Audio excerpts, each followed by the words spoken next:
चलिए भाई शुरू की जाए आज की बातचीत। Good evening all of you. स्वागत है आप सभी मित्रों का आज की मुलाकात में, आज की चर्चा में।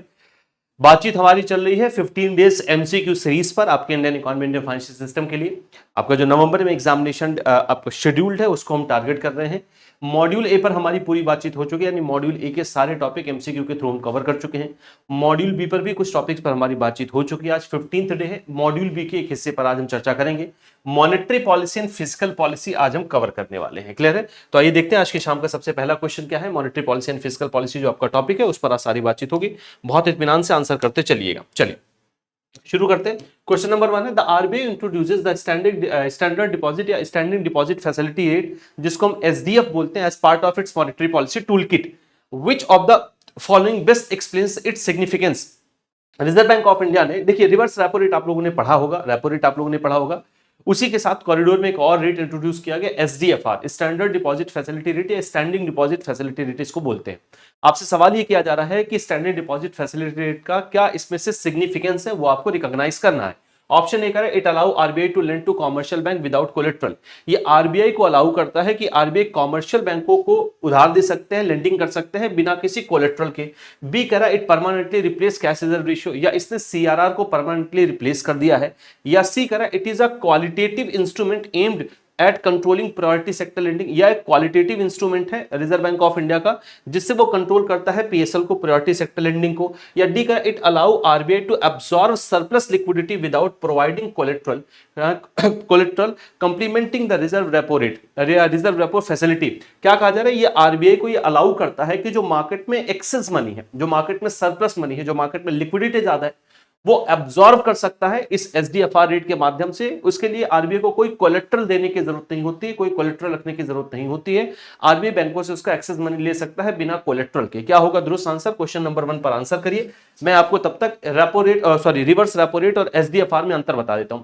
देखिए रिवर्स रेपो रेट में ट्रिपल आर में आप लोगों ने पढ़ा था कि बैंकों को अपना सरप्लस अमाउंट, जो भी बैंकों के पास एक्सेस मनी होता है, बैंक उसे आरबीआई के पास पार्क कर देते हैं। क्लियर हो गई इतनी बात भैया? जिस पर आरबीआई उन्हें एक ब्याज दर देता है, लेकिन आरबीआई को बैंकों से ये एक्सेस मनी लेने के लिए कोलेट्रल देनी पड़ती है। यानी reserve Bank of India collateral देता है, तब बैंक अपना एक्सेस मनी देते हैं, और ये एक्सेस मनी जिस रेट पर देते हैं वो रिवर्स रेपो रेट कहलाता है। तो रिवर्स रेपो रेट पर आरबीआई बैंकों को कोलेट्रल देता है, तब बैंक अपना एक्सेस अमाउंट आरबीआई को देते हैं। इसको हम रिवर्स रेपो रेट कहते हैं। रिवर्स रेपो रेट इस समय चल रहा है 3.35%। क्लियर है? जो अगस्त 2025 का रेट है। रिवर्स रेपो रेट का इस्तेमाल किया जाता है लिक्विडिटी को एब्जॉर्ब करने के लिए, लिक्विडिटी को शक करने के लिए, कम करने के लिए इस्तेमाल होता है। रिवर्स रेपो रेट की तरह एक दूसरा रेट है जिसको हम कहते हैं एसडीएफआर। एसडीएफआर रिवर्स रेपो रेट की तरह ही है। एसडीएफआर में भी बैंकों से आरबीआई उनका अतिरिक्त पैसा अपने पास रखता है, लेकिन एसडीएफआर में कोई कोलेट्रल नहीं देना पड़ता है। तो रिवर्स रेपो रेट में और एसडीएफआर में अंतर ही है कि रिवर्स रेपो रेट में आरबीआई को कोलेट्रल जमा करना होता है, तब बैंक अपना अतिरिक्त पैसा देते हैं, लेकिन एसडीएफआर में बिना किसी कोलेट्रल के आरबीआई बैंकों से उनका एक्सेस मनी ले सकता है, और बैंकों को जो रेट प्रोवाइड किया जाता है वो एसडीएफआर कहलाता है। एसडीएफआर इस समय चल रहा है भैया 5.25%। क्लियर हो गई इतनी बात बाबू? तो एसडीएफआर बिना कोलेट्रल के होता है, इसलिए आप में से जिन्होंने भी डी आंसर किया क्वेश्चन नंबर 1 के लिए, D option is the correct option. Question number 2 की तरफ मूव करते हैं। If the RBI increases the statutory liquidity ratio by 100 basis points, what is the most direct impact expected. अगर reserve Bank of India अपना SLR बढ़ा देता है 100 basis point से, तो आपको यह बताना है कि इसका क्या इंपैक्ट होता है आपकी मॉनेटरी पॉलिसी पर, क्या डायरेक्ट इंपैक्ट पड़ेगा आपकी मनी सप्लाई पर, या बैंकों की लेंडिंग क्रिएशन पर क्या इंपैक्ट पड़ता है अगर एसएलआर को इंक्रीज किया जाएगा, स्टैट्यूटरी लिक्विडिटी रेशियो को। Banks will have less funds available for lending to क्या है, कॉन्ट्रैक्शनरी इफेक्ट। बैंकों के पास क्या होगा भैया, लेंडिंग करने के लिए कम पैसा बचेगा, जिसकी वजह से क्या होगा कि जो लेंडिंग इफेक्ट होगा वो कॉन्ट्रैक्शनरी हो जाएगा, यानी कम पैसा मार्केट में बैंक दे पाएंगे। बी कह रहा है, banks will have more liquidity available for credit creation, या बैंकों के पास ज्यादा लिक्विडिटी होगी मार्केट में पैसा देने के लिए, क्रेडिट क्रिएट करने के लिए। सी कह रहा है, repo rate transmission will be strengthened, या रेपो रेट का जो ट्रांसमिशन है, जो आरबीआई चाहता है कि रेपो रेट इस तरीके से ट्रांसमिशन उसका मार्केट में और ज्यादा स्ट्रेंथन होगा। या CRR will automatically fall by the same margin, या अगर एसएलआर बढ़ेगा तो सेम मार्जिन से सीआरआर कम हो जाएगा। क्या होगा दुरुस्त आंसर? आंसर करिए भैया। सीआरआर एसएलआर ये बैंकों के लिए मैंडेटरी होता है रिजर्व मेंटेन करना। सीआरआर एसएलआर दोनों रिजर्व रेट के अंतर्गत रखे जाते हैं। सीआरआर अभी 4% है, एसएलआर 18% है। एसएलआर बैंकों को अपने पास मेंटेन करना होता है कैश, गोल्ड या अप्रूव्ड गवर्नमेंट सिक्योरिटी के रूप में। अगर एसएलआर बढ़ जाएगा, एसएलआर को डिफाइन किया गया है section 24 of banking regulation act 1949 में। बैंकों को अपने एनडीटीएल का एक निश्चित हिस्सा एसएलआर के रूप में अपने पास मेंटेन करना होता है, जो अभी 18% है। और अपने पास ये अपने एनडीटीएल का किस फॉर्म में मेंटेन करेंगे, तो कैश हो सकता है, गोल्ड हो सकता है और अप्रूव्ड गवर्नमेंट सिक्योरिटी हो सकती है। अगर आरबीआई एसएलआर को बढ़ा देगा तो इसका मतलब बैंकों को अपने एनडीटीएल का ज्यादा हिस्सा मेंटेन करना पड़ेगा। ज्यादा हिस्सा अगर उसको मेंटेन करना पड़ेगा तो बैंकों के पास कम पैसा बचेगा, क्योंकि वो बड़ा हिस्सा मेंटेन कर रहे हैं। बैंकों के पास कम पैसा बचेगा तो बैंक आगे लेंडिंग भी कम कर पाएंगे, उनकी क्रेडिट क्रिएशन कैपेबिलिटी कम हो जाएगी, जिससे मार्केट में पैसा कम जा पाएगा। यानी जो लेंडिंग है उसका कॉन्ट्रैक्शनरी इफेक्ट पड़ेगा, लेंडिंग कम होगी, बैंकों के पास मार्केट में पैसा भेजना कम हो जाएगा। इसलिए आप में से जिन्होंने भी ए आंसर किया है, बिल्कुल दुरुस्त आंसर किया भैया, बहुत सुंदर। क्वेश्चन नंबर 3 पर आते हैं। Which of the following explains why CRR is considered a direct tool of monetary policy while SLR is considered dual purpose tool. आपको बताना है कि इनमें से कौन सा है जो सही तरीके से एक्सप्लेन कर रहा है कि क्यों सीआरआर एक डायरेक्ट टूल के रूप में देखा जाता है जबकि एसएलआर कंसीडर किया जाता है डुअल पर्पस टूल। वैसे सीआरआर एसएलआर दोनों डायरेक्ट टूल के अंतर्गत आते हैं, लेकिन सीआरआर क्यों डायरेक्ट टूल के अंतर्गत माना जाता है जबकि एसएलआर एक डुअल पर्पस के लिए माना जाता है। ऑप्शन कह रहा है सीआरआर ओनली कंट्रोल्स लिक्विडिटी, जबकि एसएलआर कंट्रोल करता है लिक्विडिटी और इंश्योर करता है डिमांड फॉर गवर्नमेंट सिक्योरिटीज। देखिए अब सीआरआर की, केवल हम सीआरआर की बात करें तो सीआरआर लिक्विडिटी को कंट्रोल करता है। ठीक हो गया, कैसे कंट्रोल करेगा? अगर सीआरआर को बढ़ा दिया जाएगा तो बैंकों को सीआरआर ज्यादा मेंटेन करना पड़ेगा, जिससे वो कम पैसा मार्केट में डाल पाएंगे, तो लिक्विडिटी कम होगी।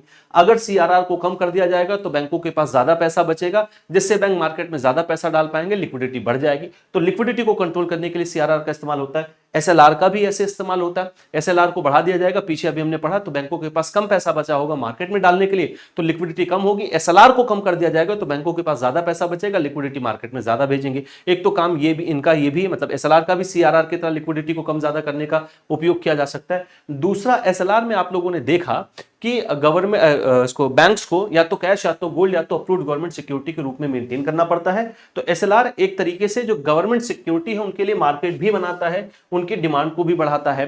क्लियर है? अब ये पूरा मैंने आपका ऑप्शन ए डिस्क्राइब कर दिया है, आपको एक तरीके का क्लू भी मिल गया है, आप आंसर करिए इस पे इत्मीनान से। CRR generates interest income, SLR is non remunerative. CRR में इंटरेस्ट इनकम होती है जबकि एसएलआर में कोई रिम्यूनरेशन नहीं मिलता है। CRR is imposed by RBI जबकि एसएलआर इंपोज करता है SEBI. CRR is mandatory only for private bank, SLR only for public sector bank. अब इसके ऑप्शंस ही ऐसे बने हैं कि आप आराम से इस पर आंसर कर सकते हो बिना किसी चिंता के। क्लियर है? और ऑप्शन ए अगर आपने ठीक से समझा है तो आपका आंसर आसान हो भी जाएगा। आंसर करिए भैया इस पर।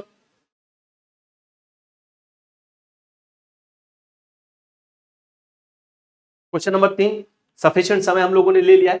पहली बात तो सीआरआर पर कोई इंटरेस्ट नहीं मिलता है। क्लियर है? सीआरआर पर कोई इंटरेस्ट नहीं मिलता है और ना ही एसएलआर पर ऐसी कोई चीज है। तो ऐसा नहीं कि एसएलआर रिम्यूनरेटिव या नॉन रिम्यूनरेटिव की चर्चा होगी, बल्कि सीआरआर पर कोई इंटरेस्ट आरबीआई नहीं देता है।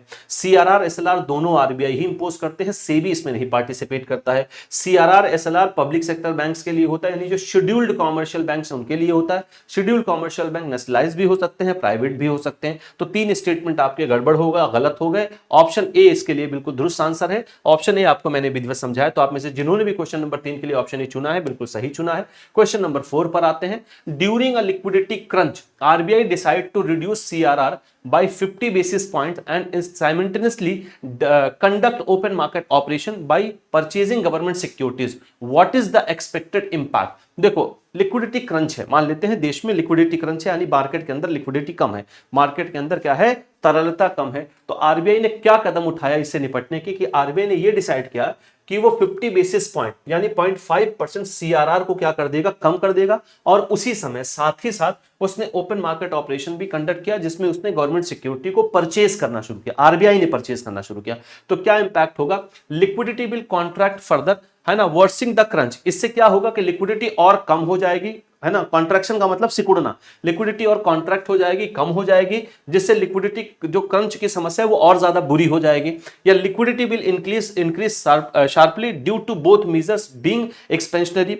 इससे क्या होगा कि लिक्विडिटी बहुत तेजी से बढ़ेगा। क्यों? क्योंकि ये जो दोनों टूल हैं ओपन मार्केट ऑपरेशन में सिक्योरिटीज को परचेज करना और सीआरआर को कम करना, ये दोनों टूल एक्सपेंशनरी टूल के अंतर्गत आते हैं। एक्सपेंशनरी टूल वो टूल होता है जिससे मार्केट में मनी सप्लाई बढ़ती है।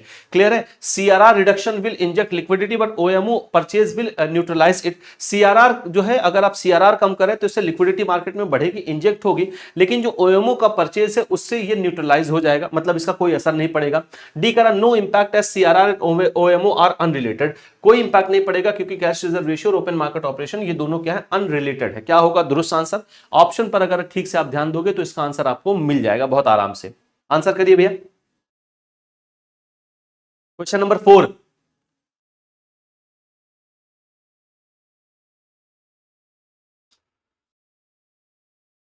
क्वेश्चन नंबर 4 पर क्या दुरुस्त आंसर होगा? माइनस मार्किंग नहीं है, इसलिए कोई जल्दबाजी आपको किसी भी तरीके की नहीं करनी होगी, है ना। माइनस मार्किंग में बहुत खुश होकर जल्दी जल्दी आंसर मत करिएगा, नहीं तो गलत हो जाता है, कई बार सही आंसर भी गलत हो जाते हैं। चले आंसर की ओर बढ़े। देखो भैया, अगर सीआरआर कम हो रहा है तो बहुत इत्मीनान से समझिए, अगर सीआरआर कम हो रहा है तो इसका मतलब बैंकों को सीआरआर कम मेंटेन रखना पड़ेगा अपने एनडीटीएल का, यानी बैंकों के पास ज्यादा पैसा बचेगा तो मार्केट में ज्यादा पैसा डाल पाएंगे, इससे लिक्विडिटी बढ़ेगी। ओपन मार्केट ऑपरेशन में यहां लिखा गया कि गवर्नमेंट की जो सिक्योरिटीज है वो आरबीआई परचेज कर रहा है, तो भैया जो परचेज करता है वो पेमेंट करता है। आप भी जब दुकान पे कुछ परचेज करने जाते हैं आप पेमेंट करते हैं, तो अगर आरबीआई सिक्योरिटीज को परचेज करेगा, मार्केट में परचेज करेगा आरबीआई, तो आरबीआई पे करेगा, जिससे लिक्विडिटी बढ़ेगी। यानी ये दोनों ही जो टूल हैं ये एक्सपेंशनरी टूल हैं, इन दोनों का इंपैक्ट क्या होगा कि लिक्विडिटी इंक्रीज कर जाएगी। आप में से जिन मित्रों ने भी बी आंसर किया क्वेश्चन नंबर 4 के लिए, बहुत सुंदर आंसर है, गाजे बाजे के साथ दुरुस्त आंसर है। क्वेश्चन नंबर 5 पर आते हैं, बड़ा क्वेश्चन है, इत्मीनान से आंसर करिएगा। Which of the following statements about MCLR versus base rate are correct, है ना। आपको बताना है कि इनमें से कौन सा statement MCLR marginal cost of fund based lending rate और बेस रेट के बारे में सही कथन है। MCLR is based on marginal cost of funds, जबकि base rate based on average cost of fund. MCLR marginal cost of funds पर based है, जबकि बेस रेट जो पहले था वो एवरेज कॉस्ट ऑफ फंड लिया जाता था। MCLR is more sensitive to repo changes compare to base rate. MCLR ज्यादा सेंसिटिव होता है रेपो रेट के चेंज होने से। ज्यादा सेंसिटिव होने का मतलब अगर रेपो रेट चेंज होगा तो एमसीएलआर में भी परिवर्तन आएगा, लेकिन जब हम बेस रेट की बात करते हैं तो बेस रेट में ऐसा नहीं था। Banks can not lend below MCLR except in cases permitted by RBI. Bank MCLR से नीचे जाके लोन नहीं दे सकते, हाँ अगर आरबीआई ने कुछ एक्सेप्शन बता रखा है तब जा सकते हैं, अदरवाइज बैंक एमसीएलआर से नीचे नहीं जाएंगे लोन देने के लिए। Base rate continues to apply to all new loans sanctioned after April 1 2016। देखिए 1 अप्रैल 2016 से ही एमसीएलआर लागू हो गया था, तो कहा यह जा रहा है कि 1 अप्रैल 2016 के बाद से भी जो नए लोन होंगे उन पर बेस रेट ही कंटिन्यू करेगा। क्या ये बात सही है? आपको बताना इनमें से कौन सा स्टेटमेंट बेस रेट और एमसीएलआर के बारे में सही है। तो ऑप्शन ए कह रहा है कि पहला और चौथा सही, ऑप्शन बी कह रहा है कि पहला दूसरा तीसरा सही, ऑप्शन सी कह रहा है दूसरा और तीसरा सही, ऑप्शन डी कह रहा है कि सारे के सारे स्टेटमेंट सही स्टेटमेंट। आंसर करिए। क्वेश्चन थोड़ा कठिन है इसलिए बहुत इत्मीनान से रुक कर आंसर करिएगा, कोई जल्दबाजी मत दिखाइएगा इस पर। आंसर करिए भैया। क्वेश्चन नंबर 5 आंसर करिए। Question number 5। चलिए सफिशिएंट समय हम लोगों ने इस क्वेश्चन पर ले लिया है, एक एक करके बात करते हैं। देखिए सबसे पहला तो जो चौथा स्टेटमेंट है ये गलत स्टेटमेंट है। असल में एमसीएलआर 1 अप्रैल 2016 से इंप्लीमेंट हुआ और उसने रिप्लेस कर दिया बेस रेट को। तो जब बेस रेट रिप्लेस हो गया तो नए लोन पर एमसीएलआर लगेगा, ना कि बेस रेट लगेगा, और जो पुराने लोन थे उनको बेस रेट से एमसीएलआर में माइग्रेट करने की भी अनुमति थी। तो ये स्टेटमेंट तो आपका गलत हो गया, क्योंकि नए लोन पर एमसीएलआर लगेगा, बेस रेट नहीं लगेगा। इसका मतलब जहां जहां चौथा स्टेटमेंट होगा वो सही आंसर हो नहीं सकता। इसका मतलब आपका पहला स्टेटमेंट सही नहीं हो सकता, आपका चौथा स्टेटमेंट सही नहीं हो सकता। अब बाकी देख लेते हैं क्या है। MCLR is based on marginal cost of fund, जिसके नाम में ही marginal cost of fund based lending rate, जबकि बेस रेट जो है आपके एवरेज कॉस्ट पर होता था। बिल्कुल दुरुस्त आंसर है। एमसीएलआर ज्यादा सेंसिटिव होता है कंपेयर टू बेस रेट, क्योंकि एमसीएलआर को कैलकुलेट करते समय हम रेपो रेट को कंसीडर करते हैं, इसलिए रेपो रेट से ये ज्यादा सेंसिटिव होता है। रेपो रेट मतलब इसमें कंसीडर होगा तो एमसीएलआर ज्यादा जो है सेंसिटिव होगा। बिल्कुल सही स्टेटमेंट्स है। Bank can not lend below MCLR except in case of permitted by the RBI, ये भी स्टेटमेंट सही। तो पहला दूसरा तीसरा सही है, यानी जहां पर भी आप लोगों ने मित्रों ने बी आंसर किया, बी आंसर बिल्कुल दुरुस्त आंसर है। क्लियर है। चलिए नेक्स्ट क्वेश्चन पर बढ़ने के पहले आपको एक मैं बहुत जबरदस्त सूचना ये दे दूं आप सभी के लिए, चूंकि आप अपनी जेआईबी की प्रिपरेशन शुरू कर चुके होंगे, रजिस्ट्रेशन खत्म हो चुका है, और अगर अभी तक आप अपने जेआईबी की प्रिपरेशन नहीं शुरू किया तो वास्तव में अब लेट कर रहे हो। अब आप अगर लेट करोगे तो फिर आप सिलेबस कवर नहीं कर पाओगे और एक अटेम्प्ट में आपका पेपर क्लियर नहीं हो पाएगा, जो कि सबका होता है। आराम से हो जाता है, जेआईबी हो जाता है एक अटेम्प्ट में, लेकिन अगर आप विलंब करेंगे, पढ़ाई ही नहीं करेंगे तो फिर नहीं हो पाएगा, फिर आपको एक से ज्यादा अटेम्प्ट देने पड़ जाएंगे। आप अपनी प्रिपरेशन शुरू करिए। आप हमारे महापैक में जुड़ सकते हैं। महापैक में अभी आपके लिए टीचर्स डे के लिए एक विशेष ऑफर लाया गया है। टीचर्स डे कल है भैया, तो टीचर्स डे पर आपके लिए ऑफर लाया गया है। ये ऑफर जो है टीचर्स डे कल है, लेकिन ऑफर आज से ही शुरू हो जा रहा है। तो 4 सितंबर से ऑफर शुरू होकर 7 सितंबर तक जाएगा। ऑफर ये है कि आपको हमारे सारे ही महापैक्स पर, चाहे वो 6 मंथ हो, 12 मंथ्स हो, या 1 ईयर हो, या जेआईबी सीआईबी का कंबाइंड महापैक हो, सारे महापैक्स पर और सारे लाइव बैचेस पर अप टू 60% का डिस्काउंट मिला है। तो 60% का डिस्काउंट आपको मिलेगा हमारे सारे महापैक, सारे लाइव बैचेस पर। इससे महापैक की कॉस्ट सबकी कम हो गई है ना, लेकिन ये 7 तारीख तक ही, यानी 7 सितंबर तक ही कम रहेगी, क्योंकि ये ऑफर लिमिटेड टाइम पीरियड के लिए 4 सितंबर से लेके 7 सितंबर तक। इसके लिए आपको कोई कूपन कोड यूज नहीं करना है, ये एप्लीकेबल हो गया। और सारी फीस आप देख रहे हैं सारे महापैक की कम हो गई है। ये ऑफर आपके लिए एप्लीकेबल है हमारे सबसे नए foundation batch, officers foundation batch पर भी ऑफर आपके लिए एप्लीकेबल है, जिसकी वजह से ये बैच केवल 1799 में हो जाता है। इसके अलावा जो हमारा एमसीक्यू बैच है उसमें भी ऑफर आपके लिए अवेलेबल है। एमसीक्यू बैच में खास बात यह है कि इस एमसीक्यू बैच के साथ साथ आपको फाउंडेशन बैच की क्लासेस फ्री ऑफ कॉस्ट मिलेंगी, यानी इसी सब्सक्रिप्शन में अलग से कोई फी नहीं पे करनी है। तो एक ही बैच में आपको एमसीक्यू फाउंडेशन दोनों की क्लासेस मिल जाएंगी। सब पर ये आपके लिए जो है अवेलेबल होगा। फाउंडेशन बैच 2.0 पर भी ऑफर आपके लिए अवेलेबल है। नेक्स्ट क्वेश्चन पर आते हैं, और ये कल आज से ही शुरू हो गया ऑफर, 7 सितंबर इसकी लास्ट डेट ऑफर की। क्वेश्चन नंबर 6 पर आते हैं, which of the following instrument is not part of market stabilisation scheme. MSS का इनमें से कौन सा पार्ट नहीं है? Dated government security, treasury bill, corporate bond या cash management bill. Post 2014 amendment, कौन सा इसमें से पार्ट नहीं? आप लोग तब तक आंसर करिए, मैं आपको कुछ बातें बताता चलूं। एमएसएस मार्जिन कर लो, market stabilisation scheme. Market stabilisation scheme कब लाया गया था? 2004 में लाया गया था। लिक्विडिटी मैनेजमेंट के अंतर्गत इसको रखा जाता है। मार्केट में जब आरबीआई को ऐसा लगता है कि लिक्विडिटी ज्यादा है तो वो एमएसएस का उपयोग करता है लिक्विडिटी को कम करने के लिए। एमएसएस के अंतर्गत आरबीआई गवर्नमेंट सिक्योरिटीज को अप्रूव्ड सिक्योरिटीज को मार्केट में सेल आउट करता है, बेचता है। तो कौन सी सिक्योरिटीज में से शामिल नहीं होंगी? क्वेश्चन नंबर 6 पर हम लोगों ने सफिशिएंट समय ले लिया है। अब हम क्वेश्चन नंबर 6 पर आंसर की तरफ बढ़ते हैं। तो डेटेड गवर्नमेंट सिक्योरिटीज भी इसमें बेची जाती है, ट्रेजरी बिल भी बेचे जाते हैं, कैश मैनेजमेंट बिल अमेंडमेंट 2014 के बाद इसको भी इसमें वैलिडिटी मिल गई है, लेकिन कॉर्पोरेट बॉन्ड इसका हिस्सा नहीं होते हैं। इसलिए आप में से जिन्होंने भी सी आंसर किया है बिल्कुल दुरुस्त आंसर किया, कॉर्पोरेट बॉन्ड बिल्कुल भी इसका हिस्सा नहीं है। क्वेश्चन नंबर 7 पर आते हैं, consider the following about LTRO and repo operation. LTRO यानी लॉन्ग टर्म रेपो ऑपरेशन इसका पूरा नाम है। कोविड के दौरान इसको लाया गया था, 2020 के अंदर कोविड में इसको लाया गया। अब रेपो रेट ऑपरेशंस, और इसमें आपको कुछ स्टेटमेंट दिए गए हैं, उस स्टेटमेंट में से आपको करेक्ट स्टेटमेंट का चुनाव करना है। तो पहला स्टेटमेंट है, both are collateralised operation with government security as collateral. अब चाहे बैंक एलटीआरओ पर ऋण ले, चाहे रेपो ऑपरेशंस के अंतर्गत ऋण ले, दोनों के लिए बैंकों को कुछ ना कुछ कोलेटरल रखना पड़ता है। गवर्नमेंट सिक्योरिटी यहां एज अ कोलेटरल रखी जाती है दोनों पर ही। दूसरा statement, LTRO provide short term liquidity while regular repo is design for long term durable liquidity. LTRO से शॉर्ट टर्म लिक्विडिटी प्रोवाइड होती है, जबकि रेपो रेट से लॉन्ग टर्म का होता है। LTRO is conduct at the repo rate unlike market determined rates on OMO. जो LTRO भैया ये रेपो रेट पर ही कंडक्ट किया जाता है, यानी एलटीआरओ पर जो लोन आपको मिलेगा, जो रेपो रेट है उसी पर आपको ऋण मिल जाएगा। रेपो रेट पर कंडक्ट किया जाता है, मार्केट डिटरमाइंड रेट्स पर नहीं होता जैसा कि ओएमओ में होता। कौन सा स्टेटमेंट सही? केवल पहला तीसरा, दूसरा और तीसरा। सी कह रहा है पहला और दूसरा, और डी कह रहा है कि सारे के सारे, पहला दूसरा और तीसरा, सारे के सारे स्टेटमेंट यहां पर सही हैं। क्या होगा दुरुस्त आंसर भैया क्वेश्चन नंबर 6 के लिए? क्वेश्चन नंबर 7, क्वेश्चन नंबर 7 के लिए क्या होगा दुरुस्त आंसर?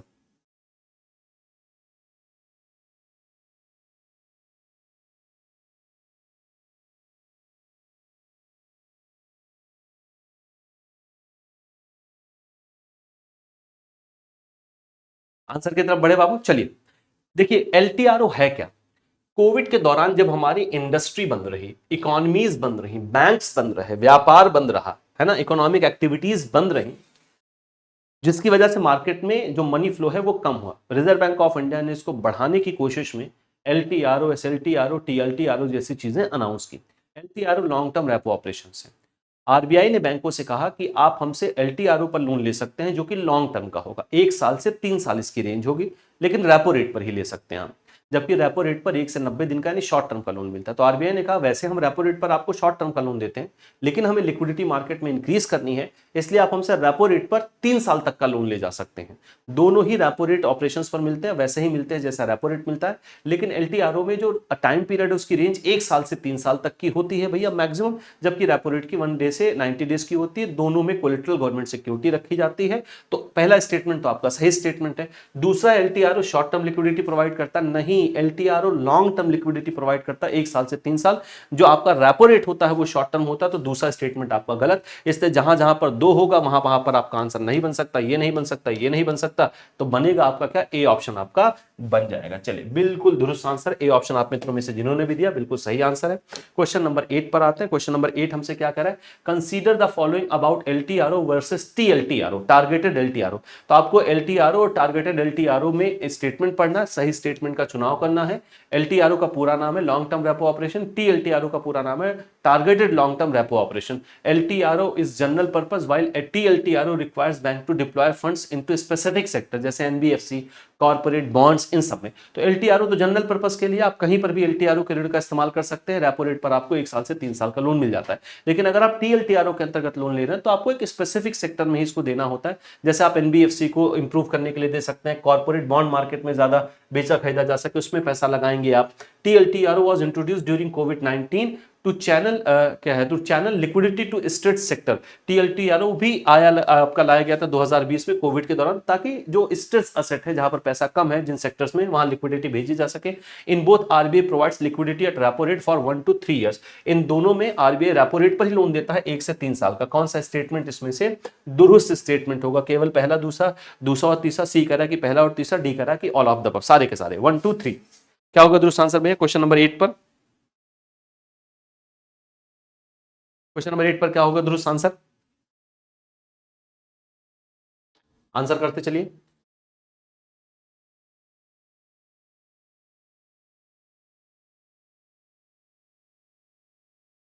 आगे बढ़े, चलिए।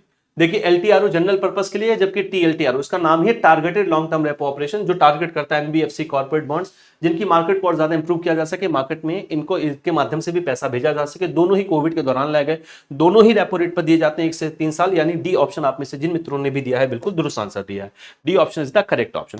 क्वेश्चन नंबर 9 पर आते हैं। Suppose the economy is facing demand pull inflation due to excessive private consumption, which fiscal policy measures would be most effective. Fiscal policy से क्वेश्चन पूछा गया क्योंकि आपके इस टॉपिक का नाम ही है monetary policy and fiscal policy. तो फिस्कल पॉलिसी से जो है बाबू ये आपका क्वेश्चन पूछा जा रहा है। क्या है क्वेश्चन फिस्कल पॉलिसी से, कि अगर मान लेते इकोनॉमी डिमांड पुल इन्फ्लेशन को फेस कर रही है क्योंकि एक्सेसिव प्राइवेट कंजप्शन है, ज्यादा डिमांड की जा रही है, तो आपको बताना है कि इनमें से कौन सी फिस्कल पॉलिसी है जो सबसे ज्यादा इफेक्टिव होगी इसको कंट्रोल करने के लिए। इंक्रीजिंग गवर्नमेंट सब्सिडी, अगर गवर्नमेंट सब्सिडी बढ़ा दी जाए तो।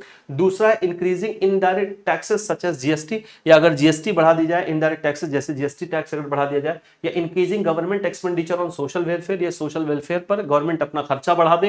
रिड्यूसिंग कॉर्पोरेट टैक्स रेट, या सरकार टैक्स रेट को कम कर दे। क्या होगा दुरुस्त आंसर? वैसे आज सूचना आई भैया, आपके जीएसटी रेट में जबरदस्त बदलाव किए गए हैं। आपके पास 2 जीएसटी रेट हैं। अब आपके पास जो रेट है वो आपका 5% का रेट है और 18% का रेट है। 12% और 28% वाले जीएसटी रेट को हटा दिया गया है और उसकी जगह एक नया जीएसटी रेट इंट्रोड्यूस किया गया है, 40% का जीएसटी रेट। क्लियर है?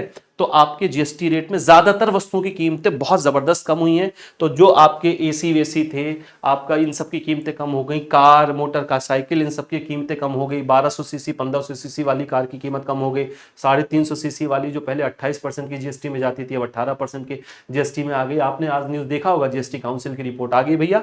आप देखिए सारी जीएसटी 5% और जो है अभी जो जीएसटी आपकी है वो 5% और 18% वाली है, 12 और 28 वाली समाप्त कर दी गई है और 40% की एक नई जीएसटी इंट्रोड्यूस की गई है। जो सुपर लग्जरी गुड्स वगैरह होंगे वो 40% में चली जाएंगी। क्लियर है? और बहुत सारी चीजें हैं जो 0% की जीएसटी पर डाला गया है। तो ये आप जो जैसे आपका इंश्योरेंस हो गया है वो 0% की जीएसटी पर चला गया। इंश्योरेंस पर आपको कोई जीएसटी नहीं देनी पड़ेगी। लाइफ इंश्योरेंस पर कोई जीएसटी नहीं देनी पड़ेगी। मेडिकल क्लेम पर कोई जीएसटी नहीं है।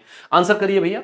तो अगर डिमांड पुल इन्फ्लेशन है तो इसका मतलब डिमांड कम करना पड़ेगा। डिमांड कब कम होगी? जब मार्केट में पैसा कम होगा। जब लोगों के पास पैसा कम जाएगा तो डिमांड कम करेंगे। डिमांड कम करेंगे तो कंट्रोल हो सकता है। गवर्नमेंट सब्सिडी बढ़ाएंगे तो पैसा मार्केट में ज्यादा जाएगा, क्योंकि लोगों के पास पैसा ज्यादा जाएगा सब्सिडी के माध्यम से, तो डिमांड वो ज्यादा करेंगे। लेकिन अगर आप जीएसटी जैसे टैक्सेस को बढ़ा देंगे तो जनता को ज्यादा टैक्स पे करना पड़ेगा, जिससे पैसा मार्केट से निकल के सरकार के पास जाएगी, और जनता की जेब से जब ज्यादा टैक्स चला जाएगा तो जनता डिमांड कम कर पाएगी। इसलिए बी ऑप्शन बिल्कुल दुरुस्त ऑप्शन होगा, B option is the right option. Question number 10 पर आते हैं। Under the RBI act 1934 and as amendment in 2016 India adopted a flexible inflation targeting framework. Consider the following statement. 1934 के reserve Bank of India act में amendment हुआ 2016 में, और भारत ने flexible inflation target अपना सेट किया। उसके बारे में आपको स्टेटमेंट दी गई, बताइए कौन सा स्टेटमेंट है। इन्फ्लेशन टारगेट 4% से लेकर, है ना, मतलब प्लस माइनस 4%, मैक्सिमम में 2 से 6% है, तो प्लस माइनस जो है आपका 4% प्लस माइनस 2%, है ना, वॉज सेट फॉर पीरियड 2016-2021, जिसको बढ़ा के 2026 कर दिया गया है। Failure to achieve the target is defined as inflation being above 6%, below 2%, 3 consecutive quarters. अगर भैया आप 6% से ऊपर का आपका इन्फ्लेशन रेट चला जाता है, 2% से नीचे चला जाता है 3 कॉन्सेक्यूटिव क्वार्टर्स में, तो उसको फेलियर माना जाएगा कि आप अपने टारगेट में फेल हो गए। RBI governor is slowly responsible for monetary policy decision under FIT. RBI का गवर्नर अकेले रिस्पॉन्सिबल होगा मॉनेटरी पॉलिसी डिसीजन के लिए। The monetary policy committee must meet at least 4 times a year. Monetary policy को कम से कम एक साल में 4 बार मिलना चाहिए। कौन सा स्टेटमेंट सही? पहला, दूसरा, चौथा, दूसरा, तीसरा, पहला, तीसरा, चौथा, पहला, दूसरा, तीसरा, चौथा, सारे के सारे सही। आंसर करिए भैया। क्वेश्चन नंबर 10, क्वेश्चन नंबर 10,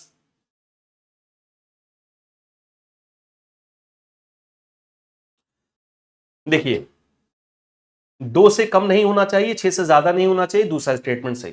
पहला स्टेटमेंट भी सही है, प्लस माइनस 4%, प्लस माइनस 2%, बिल्कुल दुरुस्त आंसर है। लेकिन आरबीआई का गवर्नर अकेले रिस्पॉन्सिबल नहीं होता मॉनेटरी पॉलिसी डिसीजन के लिए, क्योंकि आरबीआई का गवर्नर अकेले डिसीजन ही नहीं लेता है। अब एमपीसी मॉनेटरी पॉलिसी बनाती है, एमपीसी का चेयरमैन जरूर आरबीआई का गवर्नर होता है उसमें, लेकिन 3 मेंबर आरबीआई की तरफ से होते हैं, 3 मेंबर गवर्नमेंट ऑफ इंडिया की तरफ से होते हैं, जिनमें वोटिंग होती है, और वोटिंग के माध्यम से डिसीजन लिया जाता है। तो आरबीआई का गवर्नर अकेले रिस्पॉन्सिबल नहीं है। इसका मतलब जहां पर भी 3 आंसर होगा वो आपका आंसर बन नहीं सकता, तो बी नहीं बन सकता, डी नहीं बन सकता, सी नहीं बन सकता, आपका आंसर बनेगा पहला, दूसरा और चौथा। तो A option is the correct option. बहुत सुंदर भैया, A answer is the correct answer. चलिए फिर आज के लिए इतनी ही चर्चा रखते हैं। पीछे जो मैंने आपको सूचना दी कि हमारे बैचेस पर आपको अब 60% का डिस्काउंट मिलेगा आज से, यानी 4 तारीख से। टीचर्स डे के ओकेजन पे आपके लिए डिस्काउंट ऑफर किया जा रहा है आपको। 7 सितंबर इसकी लास्ट डेट होगी। 4 सितंबर से आपको शुरू किया गया है। ये हमारी जीआईबी सीआईबी जो 1 ईयर का महापैक है उस पर भी आपके लिए इंप्लीमेंटेड है ये बाबू। इनके अलावा सिंगल सब्जेक्ट या हमारे जो भी सिंगल चारों सब्जेक्ट हैं उन पर भी आपके लिए ऑफर अवेलेबल है। क्लियर है? तो मैं फिर से बता दूं, ये अब देख रहे हैं इसकी सारी की फीस कम हो गई है। आपको ये ऑफर हमारे सारे ही जीआईबी उसके महापैक्स पर, सारे लाइव बैचेस पर आपको ये ऑफर दिया जा रहा है 60% फ्लैट डिस्काउंट का। और कुछ आप मुझसे जानना चाहते हैं, पूछना चाहते हैं, तो इस क्यूआर कोड को स्कैन करके आप एक डेडिकेटेड टेलीग्राम ग्रुप से जुड़ सकते हैं। इस ग्रुप पर मैं आपके सारे सवालों का विधिवत इत्मीनान से आंसर करता रहता हूं। तो आज के लिए इतनी ही चर्चा रखते हैं, कल आपसे वापस मुलाकात होगी। मॉड्यूल बी पर अभी भी कुछ टॉपिक बचे हैं, उन पर हम एमसीक्यू के माध्यम से चर्चा करेंगे। आज के लिए इतने, बहुत बहुत धन्यवाद क्लास।